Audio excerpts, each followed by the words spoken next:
بسم اللہ الرحمن الرحیم۔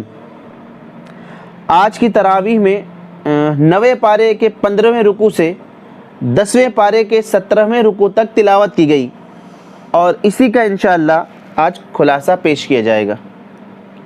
یہ تراویح سورہ انفال سے شروع ہوتی ہے۔ اس میں اللہ تبارک و تعالیٰ نے جنگ بدر پر تبصرہ فرمایا ہے۔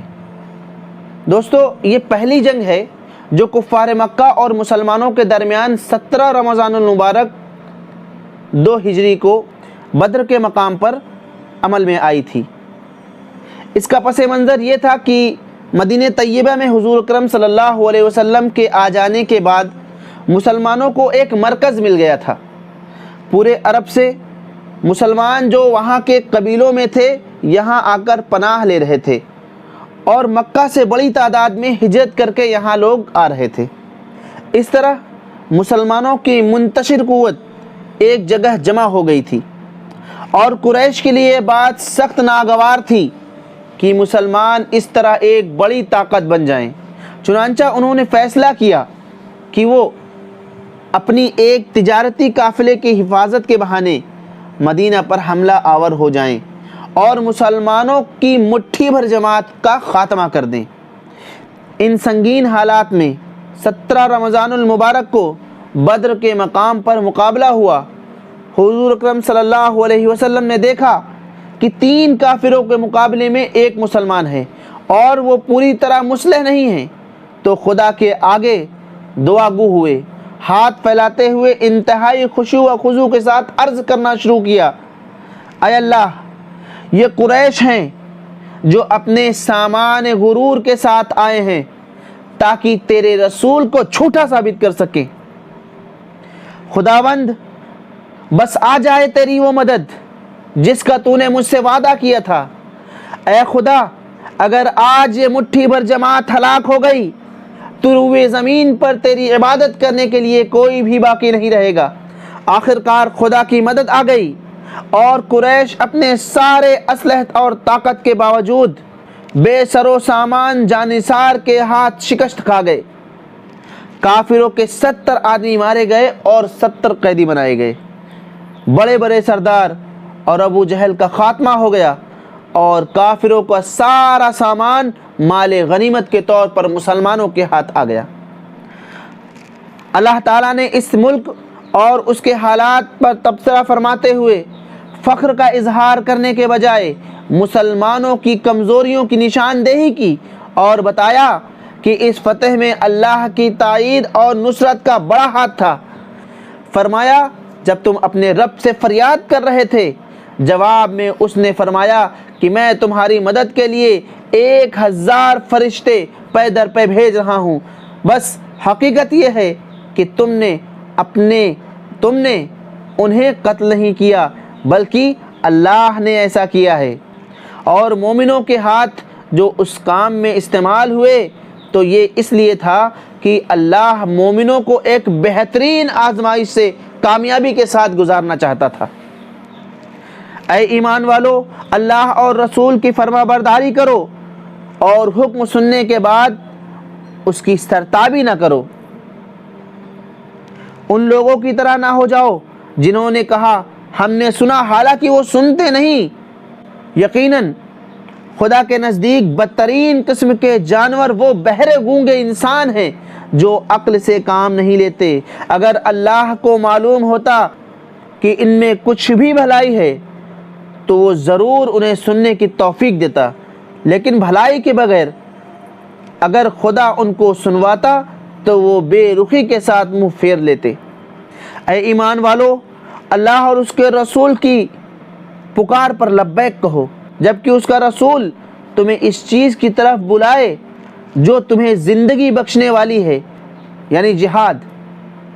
بچو اس فتنے سے جس کی شامت خاص طور پر صرف انہی لوگوں تک محدود نہیں رہے گی جنہوں نے تم میں سے گناہ کیا ہو، اور جان رکھو کہ اللہ سخت سزا دینے والا ہے۔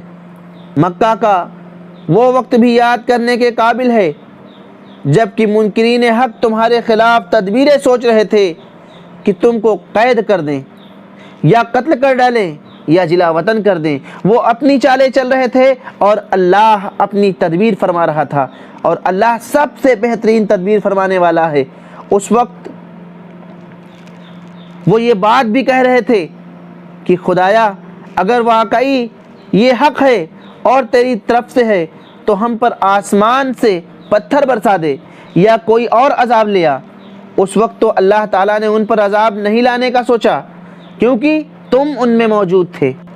یہ اللہ تعالیٰ کا قاعدہ نہیں ہے کہ اس سے استغفار کرنے والے موجود ہوں اور ان کو عذاب دے دے، لیکن اب کیوں نہ وہ ان پر عذاب نازل کرے جبکہ وہ مسجد حرام کا راستہ روک رہے ہیں، حالانکہ وہ اس مسجد کے جائز متولی نہیں ہیں۔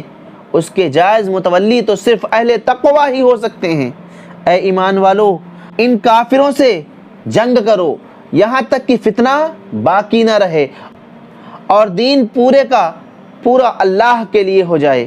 پھر اگر وہ فتنہ سے رک جائیں تو اللہ ان کے اعمال دیکھنے والا، اور اگر نہ مانے تو جان رکھو کہ اللہ تمہارا سرپرست ہے اور وہ بہترین مددگار ہے۔ اس موقع پر بھی واضح کیا گیا کہ مال غنیمت حقیقت میں لڑنے والوں کا ذاتی مال نہیں ہے بلکہ اللہ کا انعام ہے، اس لیے اپنی مرضی سے اس کے مالک مت بنو۔ چنانچہ اس کا 5واں حصہ اللہ، اس کے رسول اور اس کے رشتہ داروں، یتیموں، مسکینوں اور مسافروں کے لیے ہے، باقی 4 حصہ جنگ میں حصہ لینے والوں کے لیے ہے۔ اے ایمان لانے والو، جب کسی گروہ سے تمہارا مقابلہ ہو تو ثابت قدم رہو اور اللہ کو کثرت سے یاد کرتے رہو، اللہ اور اس کے رسول کی اطاعت کرو اور آپس میں جھگڑو نہیں، تمہارے اندر کمزوری پیدا ہو جائے گی اور تمہاری ہوا اکھڑ جائے گی۔ صبر سے کام لو، یقیناً اللہ صبر کرنے والوں کے ساتھ ہے۔ اللہ کی یہ سنت ہے کہ وہ کسی نعمت کو جو اس نے کسی قوم کو عطا کی اس وقت تک نہیں بدلتا جب تک وہ قوم خود اپنے طرز عمل کو نہیں بدل لیتی۔ جن کافر قوموں سے معاہدہ ہو ان کے متعلق فرمایا کہ اگر کسی قوم سے تمہیں خیانت کا اندیشہ ہو تو اس کا معاہدہ اعلانیہ اس کے آگے پھینک دو، یقیناً اللہ خائنوں کو پسند نہیں کرتا۔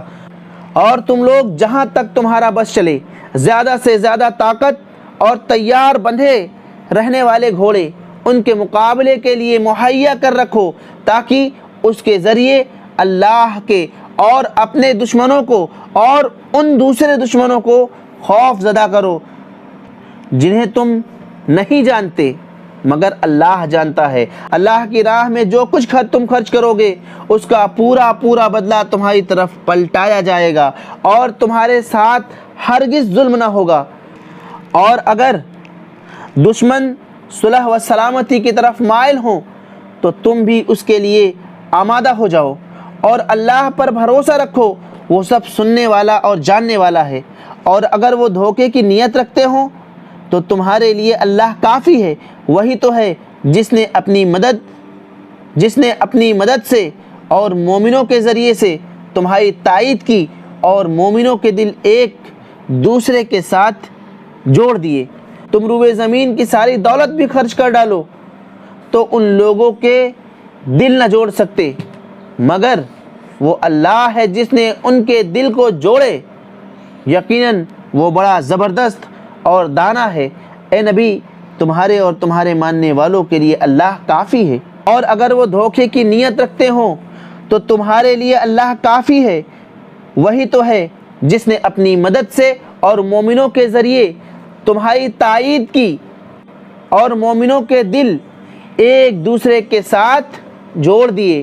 تم روئے زمین کی ساری دولت بھی خرچ کر ڈالتے تو ان لوگوں کے دل نہ جوڑ سکتے مگر وہ اللہ ہے جس نے ان کے دل جوڑے، یقیناً وہ بڑا زبردست اور دانا ہے۔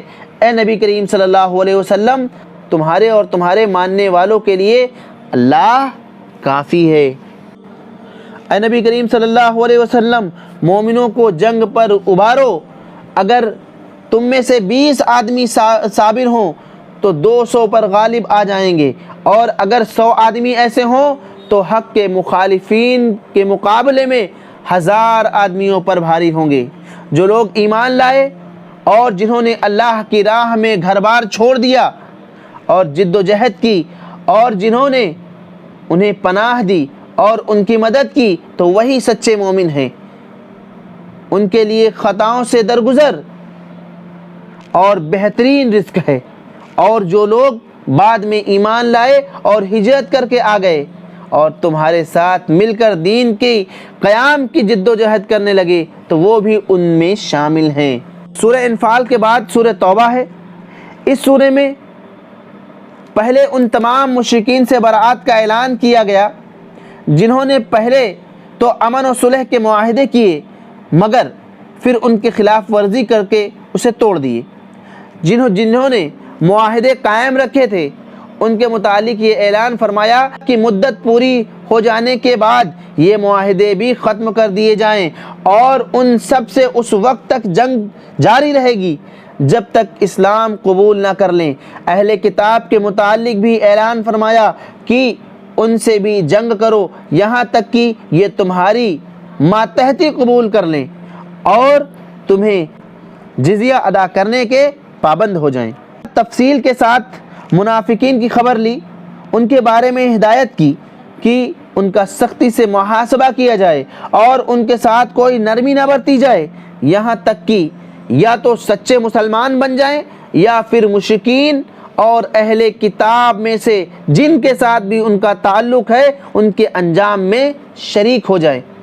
گویا اس موقع پر ان تینوں گروہوں کے بارے میں جو اس وقت مسلمانوں کے کھلے یا چھپے دشمن تھے واضح پالیسی کا اعلان کر دیا۔ اے نبی کریم صلی اللہ علیہ وسلم آپ کہہ دیجئے اگر تمہارے باپ، تمہارے بیٹے، تمہارے بھائی، تمہارے بیویاں، عزیز و اقربا، تمہاری دولت جو تم نے کما رکھی ہے اور تمہارے کاروبار جس کی مندی کا ڈر تمہیں ستائے رہتا ہے، تمہارے من پسند گھر تم کو اللہ اور اس کے رسول سے زیادہ پیارے ہیں تو انتظار کرو یہاں تک کہ اللہ اپنا فیصلہ فرما دے۔ اللہ فاسق لوگوں کی رہنمائی ہرگز نہیں کرتا۔ اے ایمان لانے والو، اہل کتاب کے اکثر علماء اور درویشوں کا حال یہ ہے کہ لوگوں کا مال غلط طریقے سے کھاتے ہیں اور انہیں اللہ کی راہ سے روکتے ہیں۔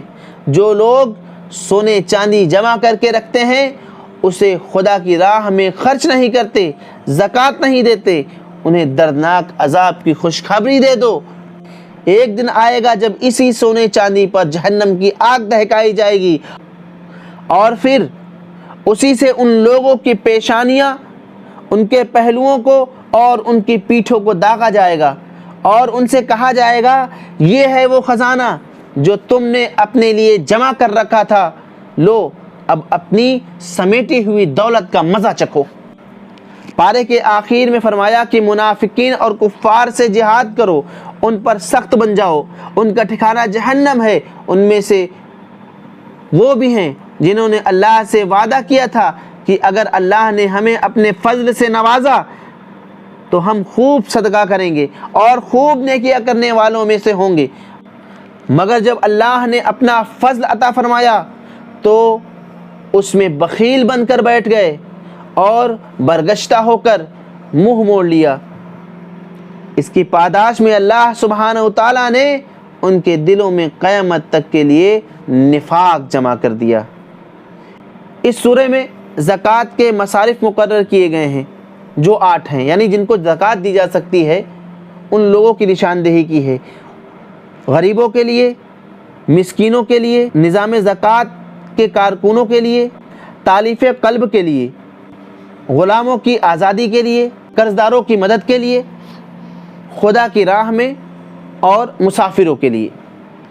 دوستو جہاد کے سلسلے میں کمزوروں، بیماروں اور ان لوگوں کو رخصت دی گئی ہے جنہیں خرچ کرنے کی استطاعت نہیں، جبکہ وہ اللہ اور اس کے رسول کے دین کے سچے خیر خواہ ہیں۔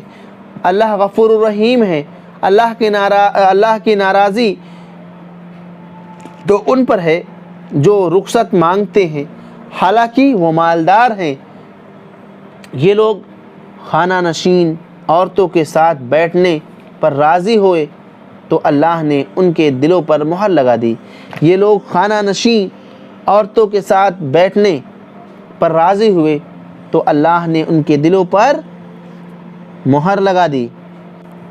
اب وہ اس حقیقت کو سمجھنے سے محروم ہو گئے کہ ان کی اس روش کا اللہ کے ہاں کیا نتیجہ نکلتا ہے۔ 8ویں تراویح کا بیان یہیں پر اختتام پذیر ہوتا ہے۔